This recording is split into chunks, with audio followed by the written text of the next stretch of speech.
Hai, apa itu quadratic equation untuk mathematics? Okey. Formulanya ialah ax kuasa 2 campur bx campur c sama dengan kosong. So, saya ada satu quiz. Nombor 1, x kuasa 2 campur 5x campur 6 sama dengan kosong. Adakah ini kuadratik?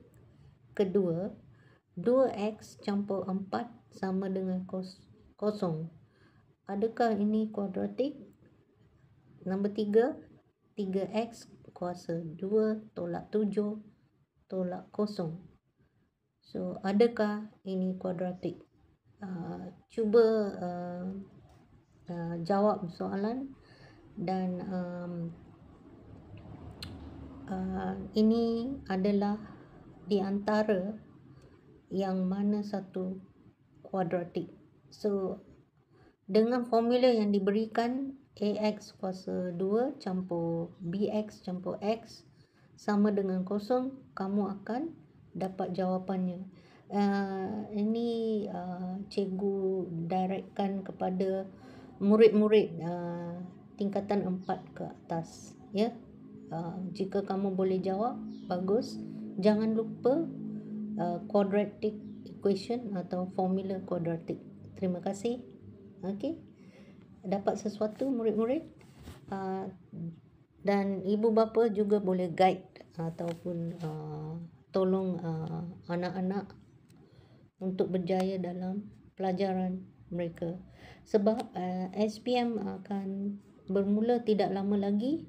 So, tolong revisi. Dan untuk mathematics, kamu tak boleh revisi last minute ataupun hujung-hujung masa nak exam atau ujian.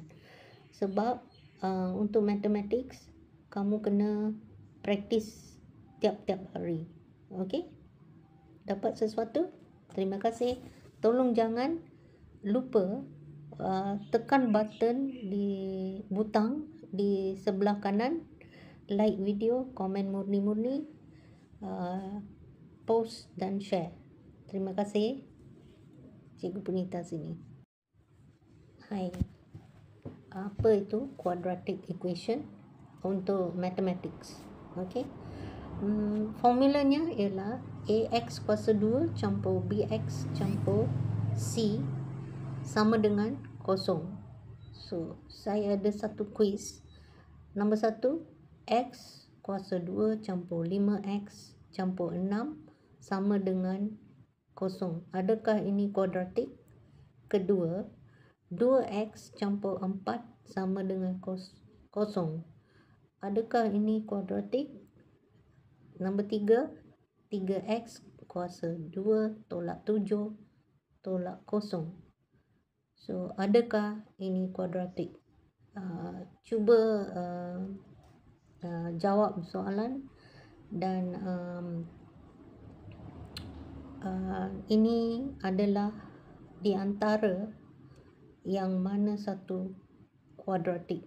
So, dengan formula yang diberikan ax kuasa 2 campur bx campur x sama dengan kosong, kamu akan dapat jawapannya. Ini cikgu directkan kepada murid-murid tingkatan 4 ke atas, ya. Jika kamu boleh jawab, bagus. Jangan lupa quadratic equation atau formula kuadratik. Terima kasih. Okey. Dapat sesuatu murid-murid?